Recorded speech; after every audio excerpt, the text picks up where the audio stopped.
Eu queria ler com os irmãos 1 Coríntios, capítulo 11, do verso 23 ao 31. Aleluia, santo é o teu nome. Glória a Deus. Glória a Deus.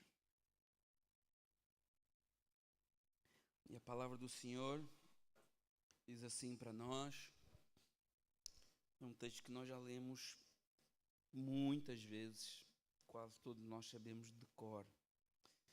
Porque eu recebi do Senhor o que também vos entreguei, que o Senhor Jesus, na noite que foi traído, tomou o pão, tendo dado graças, o partiu e disse: isso é o meu corpo que é dado por vós, fazei isso em memória de mim. E de semelhante modo, depois de ter ceado, tomou o cálice, dizendo: este cálice é a nova aliança no meu sangue. Fazei isso todas as vezes que o beberdes, em memória de mim. Porque todas as vezes que comeres este pão e beberes o cálice, anunciais a morte do Senhor até que Ele venha. Por isso, aquele que comer o pão ou beber o cálice do Senhor indignamente, será réu do corpo e do sangue do Senhor. Examine-se, pois, o homem a si mesmo, e assim coma do pão, beba do cálice. Pois quem come e bebe, sem discernir o corpo, come e bebe juízo para si. Eis a razão, porque há entre vós muitos fracos e doentes, e não poucos que dormem. Porque se nós nos julgássemos a nós mesmos, não seríamos julgados. Mas quando julgados, somos disciplinados pelo Senhor, para não sermos condenados com o mundo. Senhor, meu Deus e meu Pai, muito obrigado, Senhor, eu te agradeço por este momento, por este culto, por este louvor maravilhoso que nós entoamos.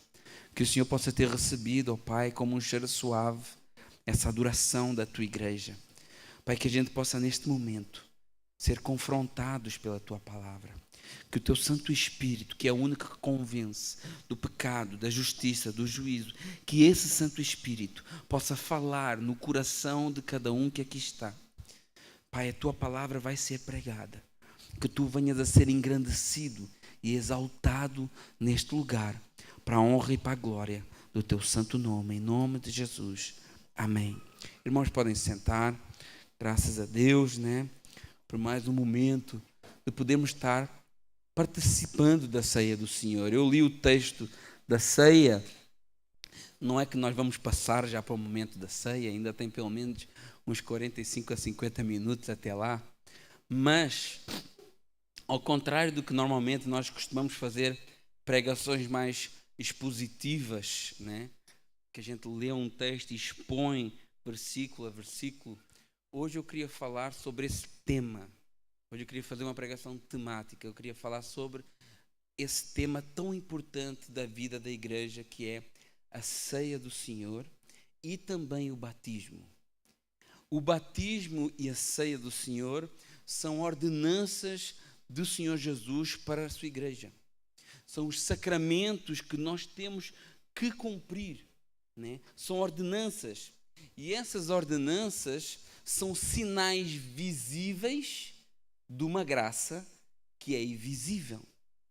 O batismo, por exemplo, o primeiro passo da fé cristã, que é a nossa confissão pública de fé, onde o pecador declara que ele morre para o mundo, para o seu velho eu e para os seus pecados, e ressuscita para Cristo. Ressuscita para uma nova vida, ressuscita para fazer parte de um corpo que é a igreja do Senhor. É uma demonstração visível, um ato visível da graça de Deus que é invisível. Porque só pela graça, meus irmãos, nós que estávamos mortos, podemos ser ressuscitados em Deus, em Cristo Jesus. É uma demonstração visível de algo que Deus já fez no nosso coração. A decisão do batismo é a externalização de uma obra sobrenatural do Espírito Santo na vida e no interior de cada um dos crentes. Jesus, ele diz assim, que o Espírito Santo vem sobre a pessoa e convence do pecado, da justiça e do juízo. Do pecado, porque o seu problema, o seu maior problema não é falta de dinheiro. Tá bom? Se você não sabia, deixa eu te dizer. Se anime com isso. O seu maior problema não é falta de dinheiro. O seu maior problema também não é falta de uma casa. Não é falta de um trabalho maravilhoso. O seu maior problema não é a falta da sua mulher dos sonhos, ou do seu esposo dos sonhos, da sua família. Não é esse o seu maior problema. O inimigo, ele tenta te fazer pensar que esse é o teu maior problema, que essas são coisas que nós temos que focar toda a nossa vida. Quando, na realidade, o nosso problema, ele é outro. O nosso problema é o pecado. O nosso problema é a nossa natureza caída, os nossos pensamentos corrompidos, a nossa língua que não se converte nunca, as nossas ações que não glorificam a Deus. O nosso problema é a nossa separação desse Deus que é amor e vida. E o Espírito Santo, ele vem nos convencer dessa realidade. Nos leva a olhar para nós mesmos e ver o tão sujos que nós somos diante de Deus. Nos leva a reconhecer que nós não somos capazes de cumprir dentro dos padrões de santidade que Deus exige. Nos leva a reconhecer que precisamos de ajuda para sair do buraco que Adão nos colocou quando herdámos a sua natureza. O Espírito Santo nos convence que estamos numa situação em que só em Jesus ela pode ser revertida. Por isso Jesus explica, olha, o Espírito Santo vos convencerá.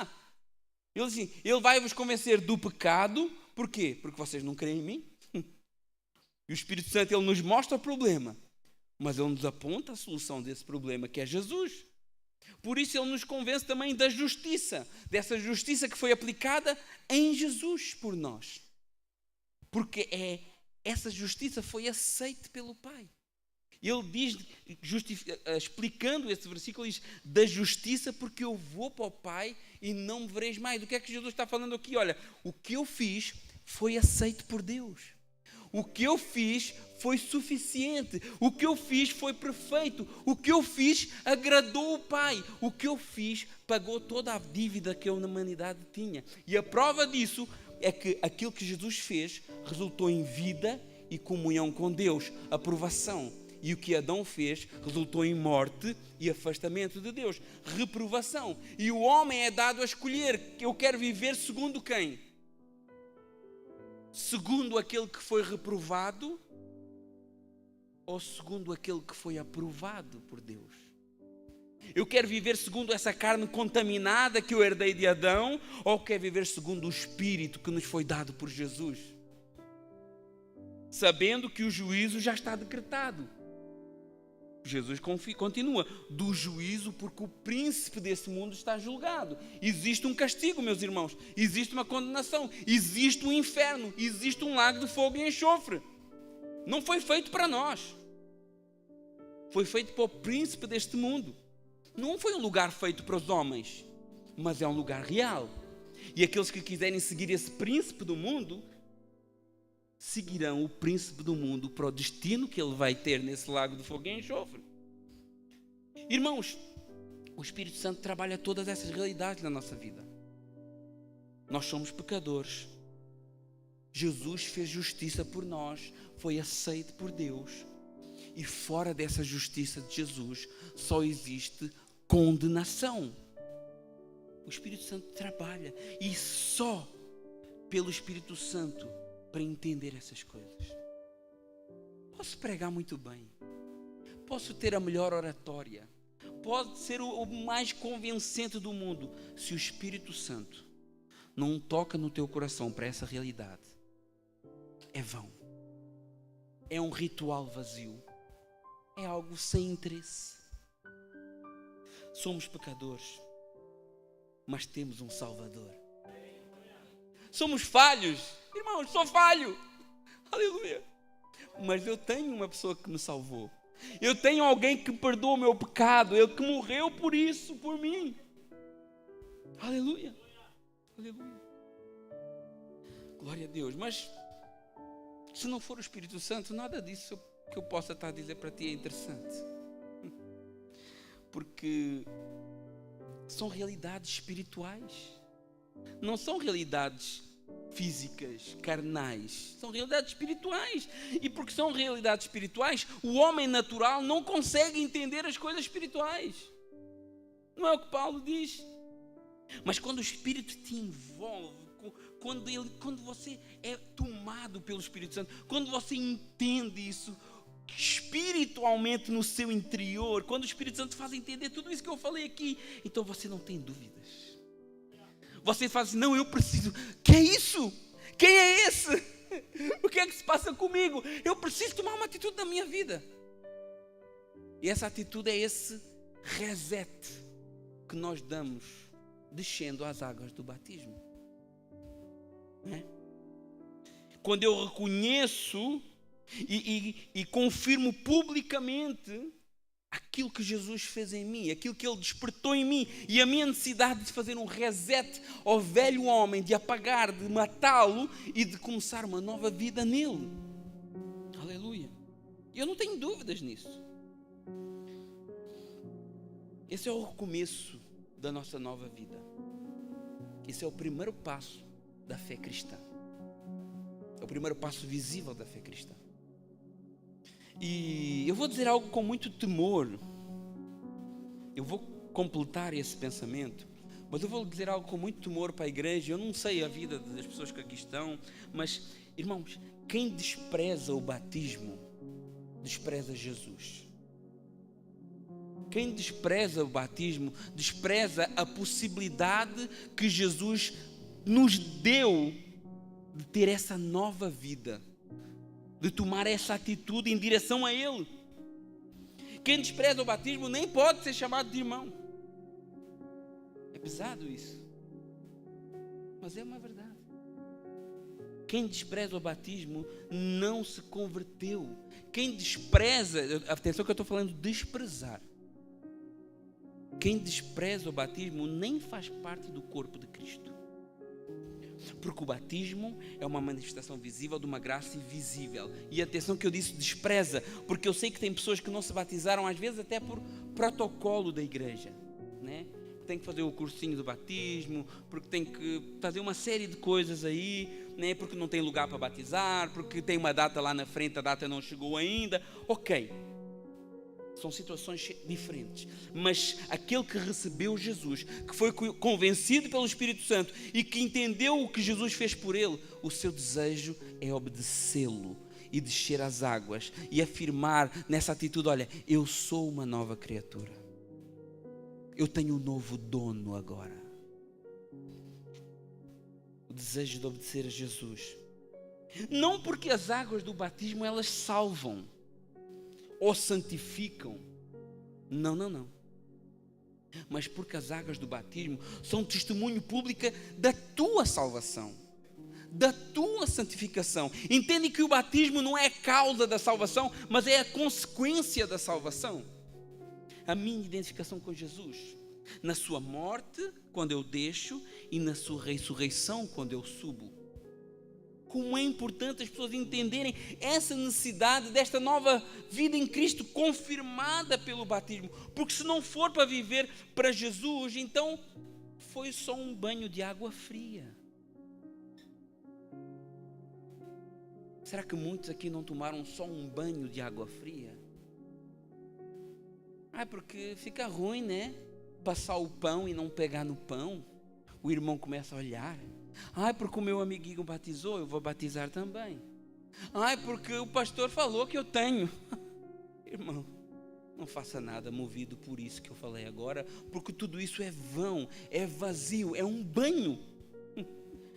Se não for para viver verdadeiramente e se identificar com Cristo, não vale a pena, meus irmãos. Se for para batizar, continuar bebendo, então você não matou o velho homem nas águas do batismo. Se for para batizar e continuar fumando, você não matou o velho homem nas águas do batismo. Se for para continuar mentindo, então você não matou o velho homem nas águas do batismo. Porque você declarou nas águas do batismo que morria para o seu velho eu e que ressuscitava para Cristo. Será que isso foi uma mentira? Porque você continua escravo do seu velho eu. Você continua escravo das suas vontades, você continua escravo dos seus desejos maliciosos, você continua escravo do pecado. Mas você tem que deixar de ser escravo do pecado, e quando você renasce do batismo, até antes disso, porque ali é uma confirmação pública de algo que já aconteceu, mas quando você decide, você se torna escravo de Jesus. Ah, pastor, como assim? Mas eu não sou livre? Toda a vida entendi que Jesus me libertava, né? Cristo não me libertou? Sim, Cristo te liberta de Satanás para ser escravo dele. Esse paradoxo cristão que muitos não entendem. Muitos não entendem, é um paradoxo, parece uma coisa que não faz sentido. Como assim? Eu sou liberto de um lado para ficar escravizado do outro? Mas que bagunça é essa aí?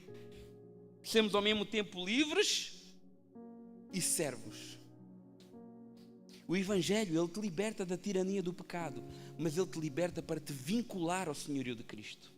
Essa que é a questão. E Paulo fala sobre isso, ele contrasta esses escravos do pecado com escravos com Deus. Romanos 6,18, ele diz assim, olha, uma vez libertados do pecado, foste feitos escravos da justiça. Irmãos, é a palavra de Deus que está falando isso. Eu sei que o João Ferreira de Almeida, quando traduziu, ele em vez da palavra escravo, usou a palavra servo. Mas usa um dicionário grego e vai ver o que é que essa palavra quer dizer. Ele quis ser simpático para nós, mas aquela palavra quer dizer escravo da justiça. A grande diferença é que essa escravidão, ela não nos desumaniza como o pecado faz. Porque o pecado acaba com o ser humano. Não se iluda, o pecado acaba com a sua família, o pecado acaba com a sua identidade. As pessoas não sabem nem quem são mais. Os homens não sabem nem se são homens mais, as mulheres não sabem nem se são mulheres mais. Os jovens hoje têm dúvidas da sua sexualidade, o que é que eles querem ser, quem que eles querem pegar, se quer pegar meninas, se quer pegar menino. Hoje a cabeça das pessoas está bagunçada. Por quê? Porque o pecado vos desumaniza, nos desumaniza se nós deixamos de ser seres humanos normais. Vira uma bagunça. O ser humano deixa de se comportar como ser humano. Tem uns caras aí que acham que é um cavalo e faz plásticas para parecer um cavalo. Tem pessoas que acham que são gatos, pessoas que acham que são árvores. Tem um cara que se casou com uma árvore. Irmão, a gente é muito triste, meus irmãos. É muito triste. É muito triste, meus irmãos. Porque é o que o pecado faz na vida da pessoa. Bagunça a vida da pessoa. Bagunça o cérebro da pessoa. A pessoa deixa de ser um ser humano normal. Ele começa a ir contra a sua própria natureza para a qual Deus o criou. Esposa deixa de ser esposa, deixa de agir como esposa. Marido deixa de agir como marido.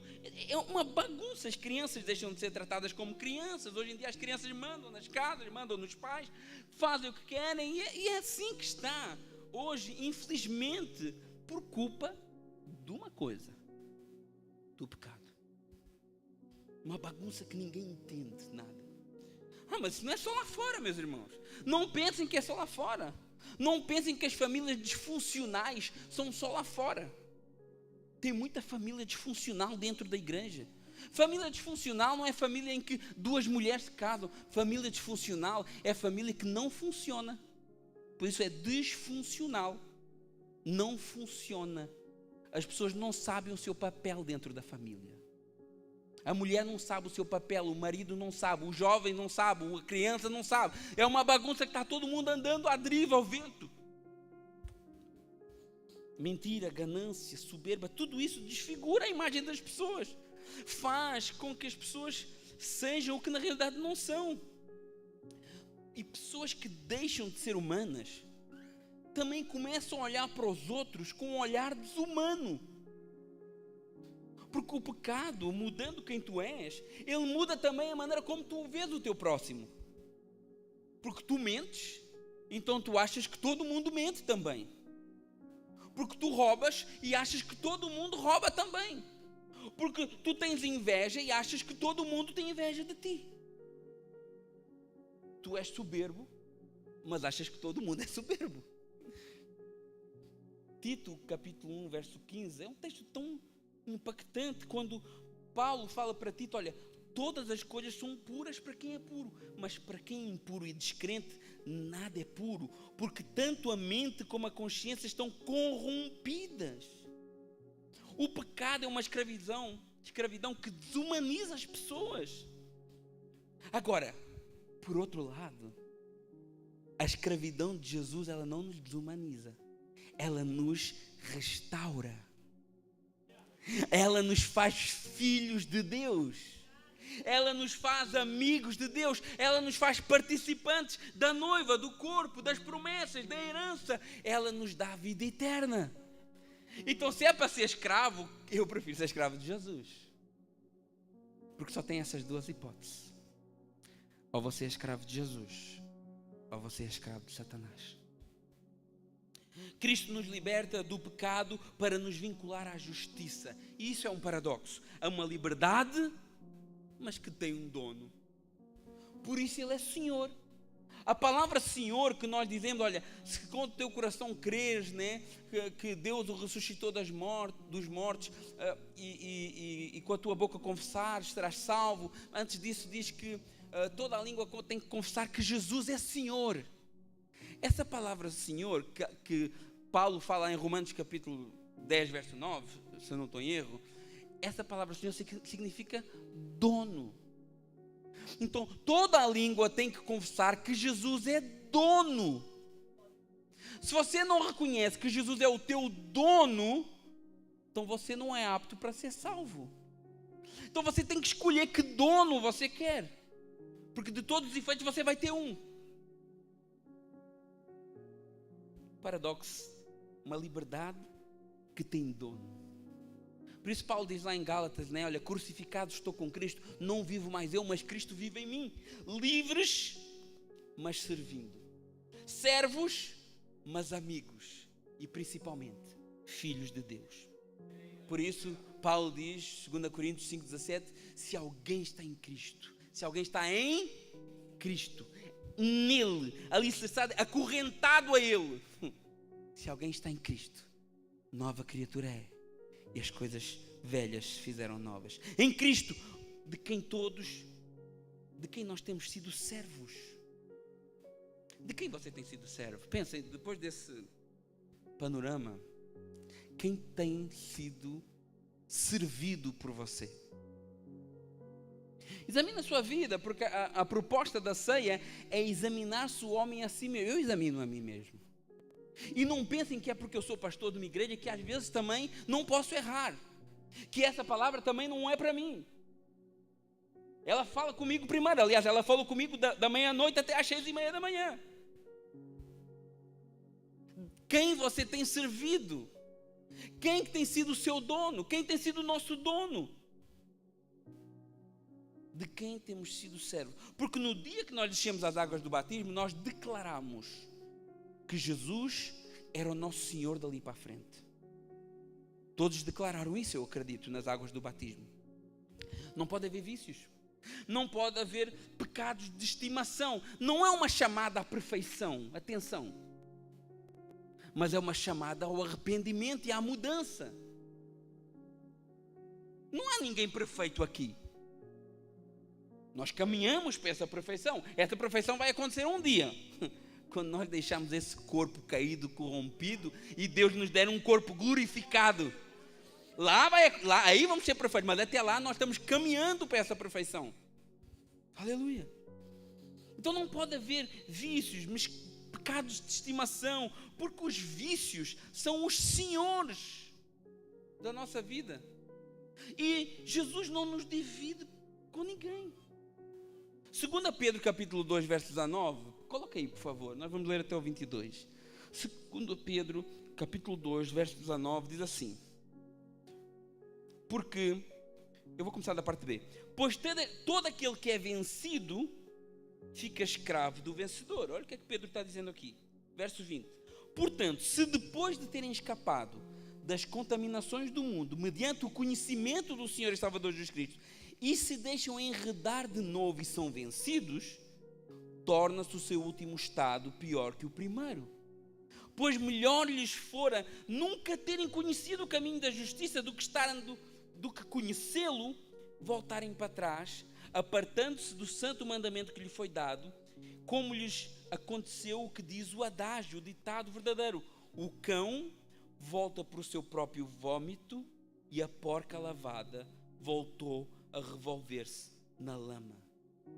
Forte essas palavras, ainda bem que não são minhas. Forte essas palavras, inspiradas pelo Espírito Santo, escritas pelo apóstolo Paulo, pelo apóstolo Pedro. Escravos de quem nos vence. Quem tem te vencido? Você é escravo disso aí? Você tem sido escravo do quê? Quem é o teu senhor aí? É comida, né? Difícil, né? Comida é um senhor para muita gente.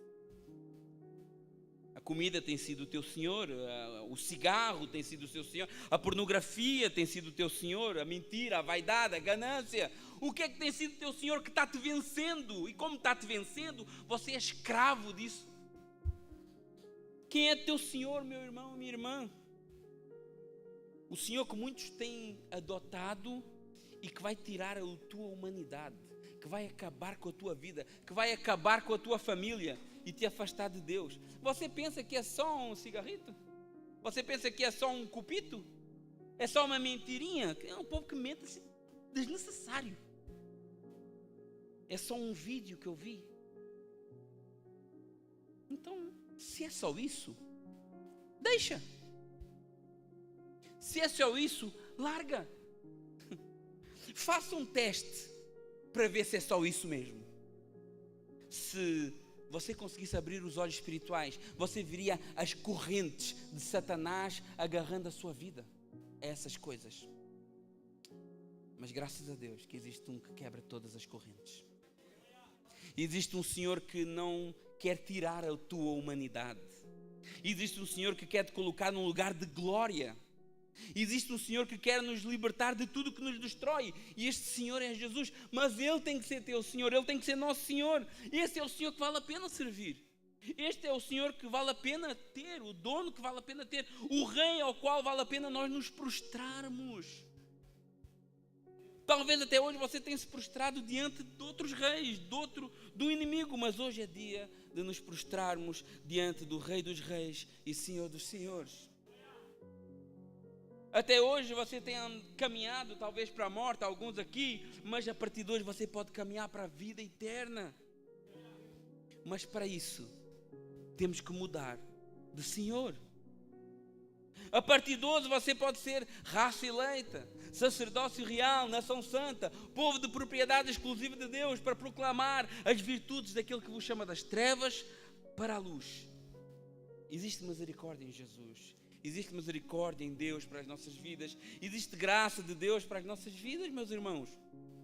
Mesmo que você até hoje tenha vivido um evangelho de fachada, mas talvez agora o Espírito Santo está falando ao teu coração e está te convencendo do pecado, da justiça, do juízo. Então não resista. Deixa o Espírito Santo trabalhar. Atenda ao chamado de Deus para a tua vida e viva debaixo de um novo governo na sua vida, o governo de Jesus. E eu te garanto que tudo vai mudar. A sua vida vai mudar, sim. Muda, sim. A vida daqueles que estão à sua volta vai mudar também, sim. Aqueles que dependem de si. Tudo ao seu redor vai ser transformado. Porque esse governo de Jesus vai trazer luz para a sua vida. E essa luz vai mudar todo o ambiente que você anda. Você vai ver coisas que não via antes. Você vai pensar de maneira que não pensava antes. Mas por quê? Porque o Espírito Santo está mudando a vossa mente, a minha mente, a nossa mente. Deus quer mudar por completo as nossas vidas. Mas para isso nós temos que deixar Jesus governar. Aleluia. Temos que honrar aquilo que dissemos lá no batismo. Você lembra da sua confissão de fé? Você lembra das palavras, né, que o pastor perguntou e você disse: eu creio, sim, né? Você crê no Senhor Jesus como Filho de Deus, como seu único e suficiente Salvador. As palavras que foram ditas lá atrás podem até variar, e na realidade o ato em si fala muito mais do que as palavras que você disse. No ato você afirmou, mesmo às vezes sem dizer uma palavra, você disse: olha, eu estou morrendo para o mundo, para a minha carne, e eu estou ressuscitando para uma nova vida em Cristo Jesus. Então lembre-se do compromisso que você fez. O batismo é uma ordenança do Senhor Jesus, e depois do batismo a outra ordenança é aquela que nós vamos participar agora, a ceia do Senhor. Assim como o batismo é um sinal visível de uma graça invisível, pela fé no Espírito Santo você é inserido no corpo de Cristo, na igreja, não só a igreja visível, mas a igreja invisível, que é o grupo de todos os salvos, de todos os tempos, de todas as eras. Você faz parte desse grupo, glória a Deus por isso. Mas na ceia do Senhor você passa a fazer parte de uma grande família, e a ceia é um sinal dessa aliança, dessa comunidade, dessa comunhão com Deus e com a igreja. A ceia recorda com gratidão a obra de Cristo nas nossas vidas. A ceia proclama o Evangelho. A ceia espera a sua vinda.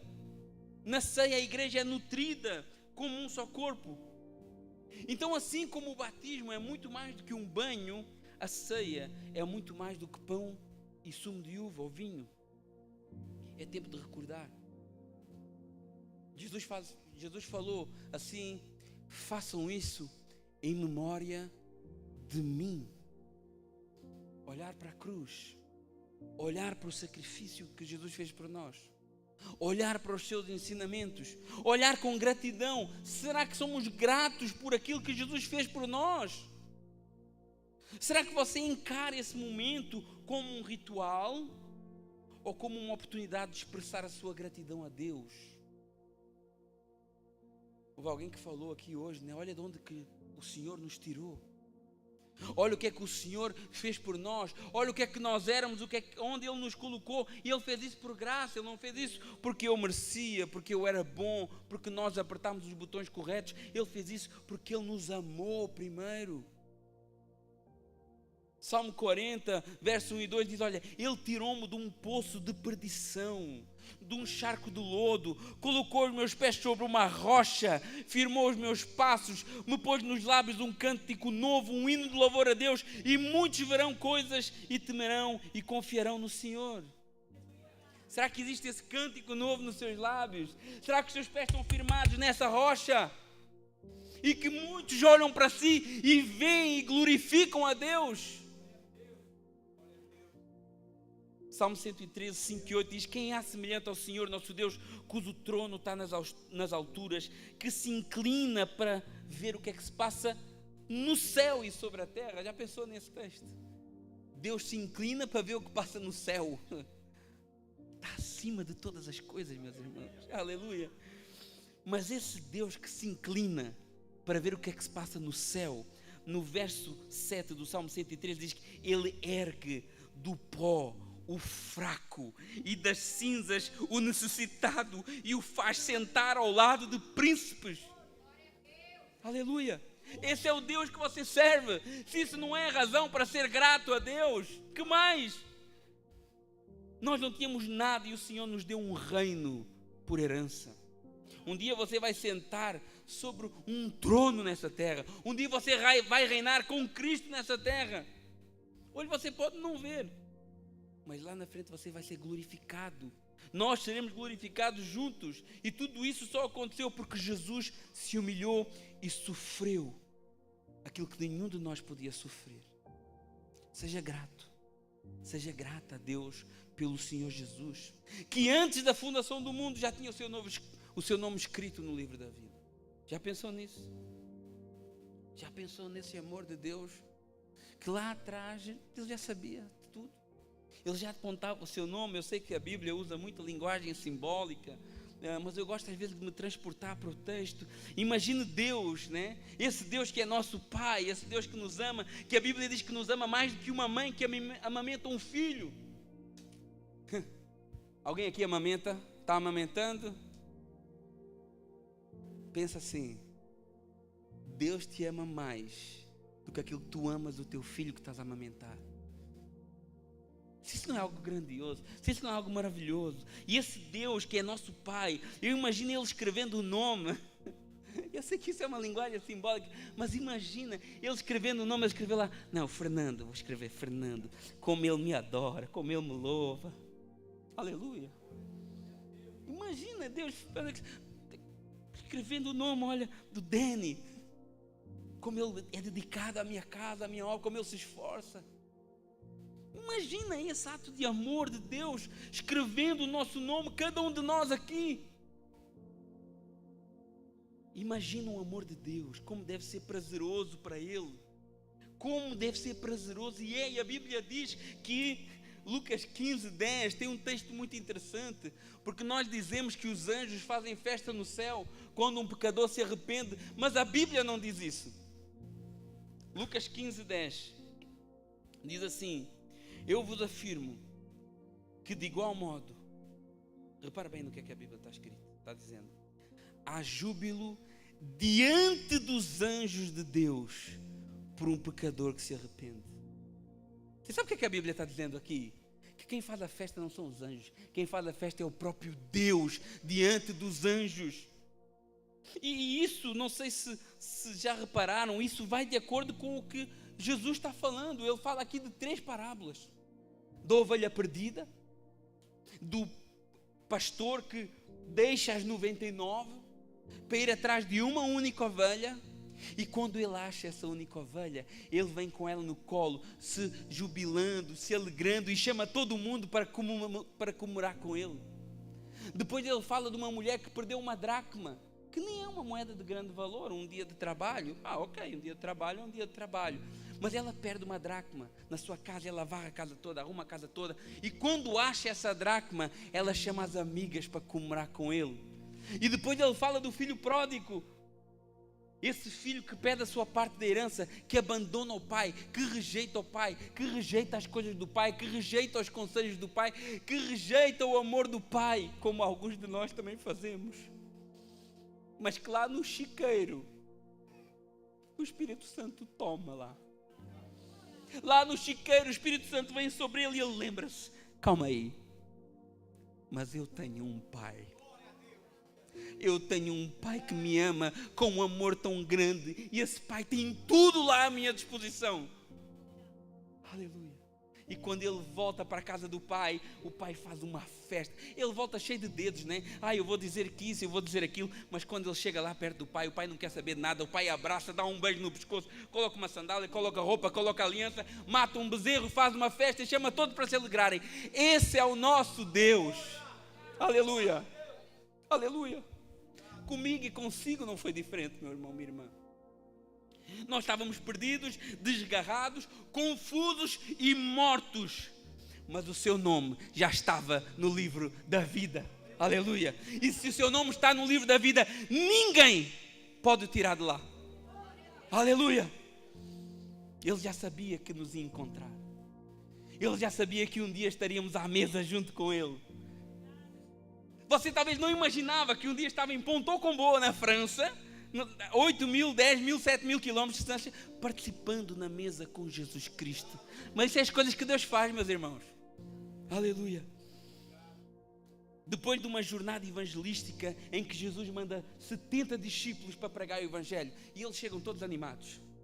Oh Jesus, nós fizemos isso, nós fizemos aquilo, nós expulsamos demónios. E Jesus diz assim: olha, não fiquem felizes por expulsar demónios, fiquem felizes porque o vosso nome está escrito no livro da vida.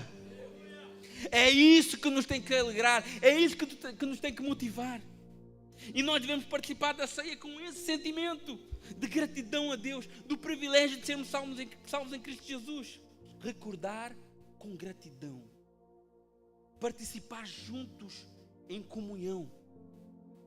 A ceia é um momento de comunhão, meus irmãos, de comunhão uns com os outros e de comunhão com Cristo. A mesa do Senhor é um privilégio para nós, mas a Bíblia nos mostra que existem 2 mesas para você sentar. Uma é a mesa de Jesus e outra é a mesa dos demônios. Isso, ipsis literis no texto. Existem 2 mesas. E por isso Paulo diz assim: examine-se bem o homem a si mesmo, porque você não pode sentar nas 2 mesas. Quando você senta nas 2 mesas, você está participando da ceia indignamente. Durante a semana eu sento numa mesa, e no domingo eu venho sentar noutra. No meio da semana eu sento na mesa da prostituição, da fornicação, da pornografia, dos meus vícios, dos meus ídolos, que a Bíblia diz que por trás de um ídolo está um demónio. Mas, no fim de semana eu venho sentar na mesa de Jesus. Aleluia. Isso traz condenação. Por isso que o texto diz que porque as pessoas querem ter uma vida dupla, há muitos fracos e doentes e não poucos que dormem. O dormem aqui é mortos. Por quê? Porque querem sentar nas duas mesas. O que é que isso significa na prática? Querem misturar o Evangelho com outro tipo de crenças. Devoções. Eu creio que o meu avôzinho vai lá na minha casa todas as noites, me aquece as costas. Irmãos, isso é um espírito demoníaco que está a aquecer as costas lá. Não é Deus, não é o seu avôzinho. Lamento se eu estou te desiludindo. Mas isso aí não existe no meio evangélico, não o quê? Não existe o quê? Eu sei o que é que eu ouço. Existem pessoas que acreditam nessas coisas. Simpatias. Sal grosso. Nós estávamos numa igreja que o pastor tinha sal grosso lá no púlpito. Amuletos da sorte. Eu tenho esse negócio aqui na carteira, porque foi minha avózinha que deu, né? Então eu guardo aqui porque isso me dá sorte. Mas isso é um demônio que está na tua carteira. Eu coloco a vassoura por trás da porta para ver se esse povo vai embora. Irmãos, isso é simpatia. Isso é participar da mesa do demônio e na mesa de Jesus. Eu vou lá ler as mãos, né? No outro dia tem um apóstolo lá no Brasil que lê mãos. O cara coloca, é o apóstolo cigano, né? O cara que coloca as mãos e começa, olha, Deus vai fazer isso aqui. Irmãos, por amor de Deus, onde é que nós chegamos? Irmãos que consultam horóscopo. Eu sou touro. Eu sou leão, eu sou sagitário. Irmãos, isso aí, a gente ri, é engraçado. Realmente, é tão estúpido que é engraçado. É tão parvo que é engraçado. Mas existe. E no meio dos crentes. E isso é participar na mesa dos demônios e da mesa do Senhor. Dos ídolos, a Bíblia diz que por trás de cada ídolo existe um demónio, seja o seu filho o seu ídolo, seja o seu estatuto o seu ídolo, seja a sua empresa o seu ídolo, seja aquilo que for, seja o seu vício. Por isso que Paulo diz aos Filipenses, o Deus deles é o seu ventre, é as suas vontades. Paulo compara isso a um Deus, e só se você serve a esse Deus, você está sendo idólatra. Ambientes, lugares, práticas que moldam o seu coração, onde você come e bebe, narrativas que influenciam a sua alma. 1 Coríntios capítulo 10, do verso 20 ao 21 diz assim, olha, eu não quero que vos associeis aos demónios. Paulo está dizendo isso aqui. Não podem beber o cálice do Senhor e o cálice dos demônios. Não podem ser participantes da mesa do Senhor e da mesa dos demônios. Paulo está dizendo isso para a igreja mesmo, não é para quem está lá fora. Então será que não é para nós aqui também hoje? Somos melhores que a igreja de Coríntio? Deus não nos divide com ninguém. E nós temos duas mesas que nós temos que escolher. Numa tem morte, noutra tem vida. Numa tem acusação, noutra tem perdão. Numa tem vergonha, no outro tem misericórdia. Qual é a mesa que nós queremos servir? Aleluia. A mesa da compaixão, do amor ao próximo, do sacrifício. E todas essas coisas Deus partilha conosco, para que nós possamos partilhar com o nosso próximo. Caso contrário, você não está discernindo o corpo. Não discernindo o corpo é não partilhar uns com os outros o que o Senhor partilhou conosco. Se o Senhor partilhou graça contigo, então haja com graça em relação ao seu próximo. O Senhor partilhou amor para contigo, haja com amor em relação ao seu próximo. O Senhor partilhou compaixão para contigo, haja com compaixão em relação ao seu próximo. Porque se você não faz isso, você não desceu no corpo do Senhor. Ceia é relembrar com gratidão. Ceia é comunhão com Deus e com o próximo. Ceia é proclamar uma missão.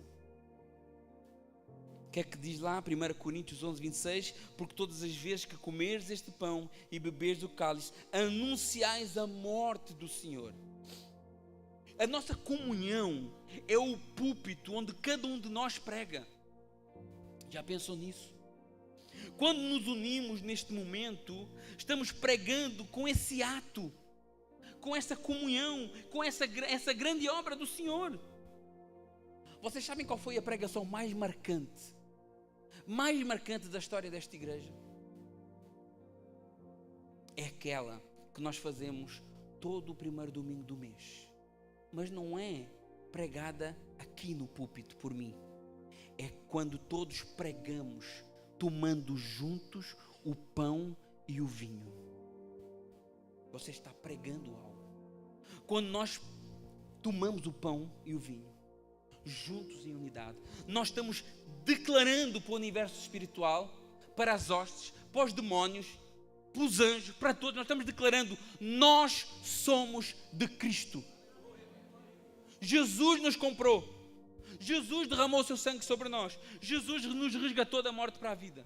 Mas não só no mundo espiritual. Não só no mundo espiritual. Essa pregação é ouvida por todo o mundo também. Aqui. O que é que Jesus diz quando Jesus está orando pelos seus discípulos? João capítulo 17, verso 20 e 21. E ele diz assim, olha, ele estava orando por aqueles que estavam ali, os 12 mais próximos. Mas ele disse, olha, eu não peço só por estes aqui. Eu peço por aqueles que através deles vão crer em mim. Para que eles sejam um, assim como eu e tu somos um também, para que o mundo creia que tu me enviaste. A nossa comunhão prega para o mundo que o Senhor Jesus foi enviado para nos salvar. Estão vendo como é importante? Eu tenho dificuldade com pessoas que desprezam o culto da ceia. Eu tenho dificuldade com pessoas que não valorizam esse momento aqui em comunhão, porque é algo espiritual poderoso, tanto para o mundo como nas regiões celestiais. Aleluia. A comunhão e a unidade da igreja é a sua mais impactante pregação. Por outro lado, as divisões e facções entre nós é a nossa maior vergonha. É a nossa maior vergonha. Relembrar com gratidão, comunhão com Deus e com o próximo, proclamar uma missão e esperar em Cristo. Esta é a nossa esperança.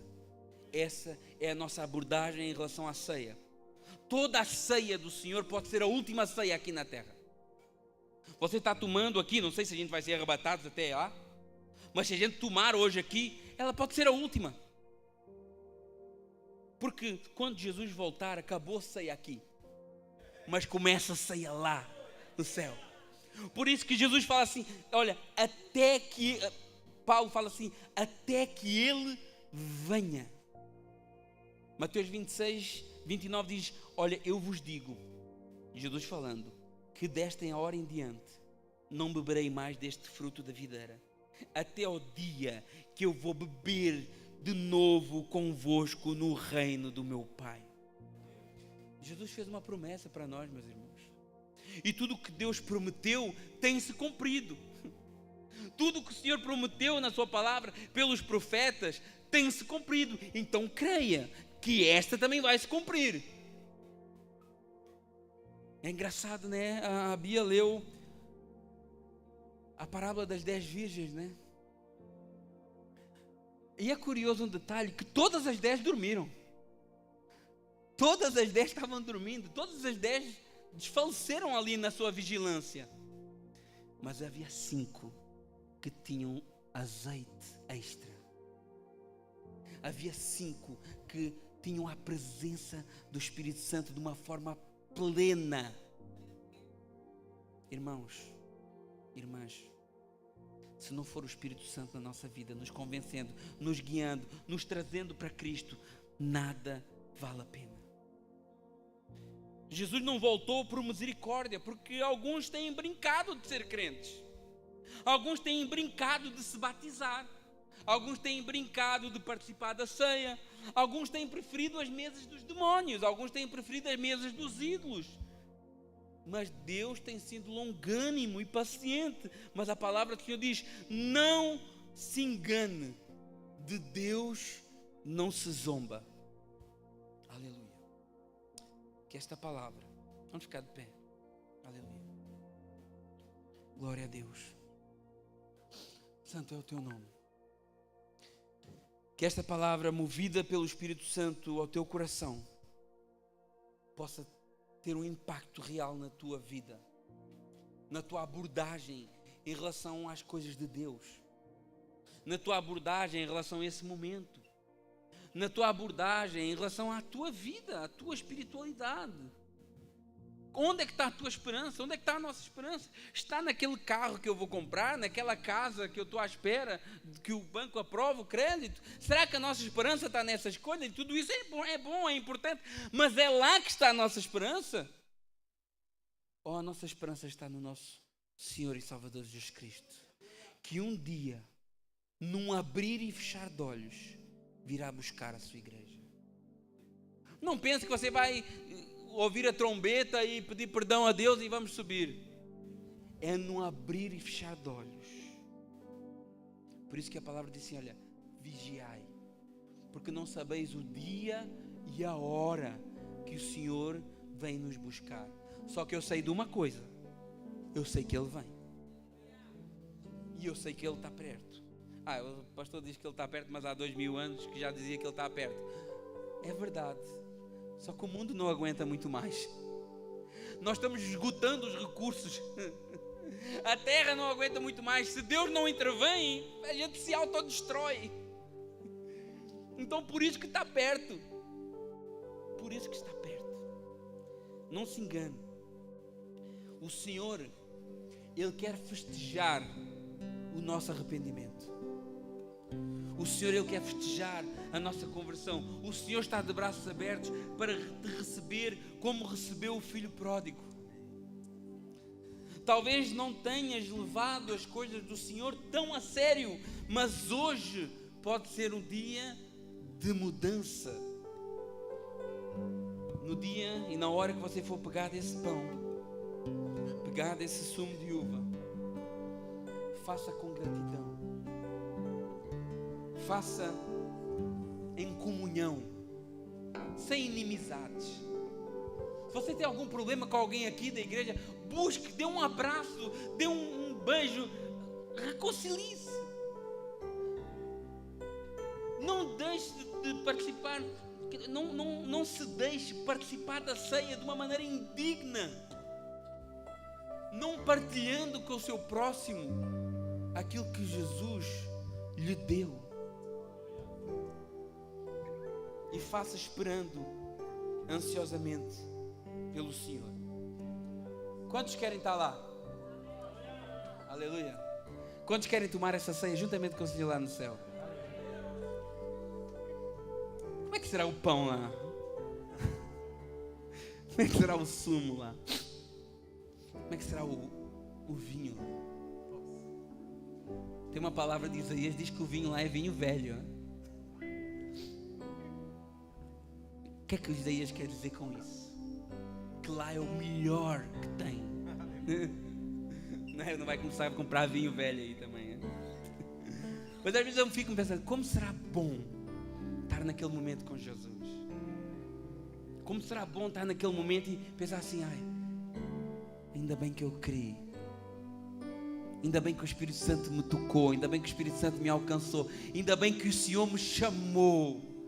Que privilégio de ser chamado pelo Senhor, porque ninguém vai a Jesus se o Pai não chamar. E se você está aqui hoje, é porque o Senhor te chamou para participar da sua mesa. O Senhor escreveu o teu nome lá no livro: este aqui vai estar comigo. Aleluia. Vamos estar louvando o Senhor. Mas antes disso, deixa só ler o último texto, irmão, já vou terminar. Verdade mesmo.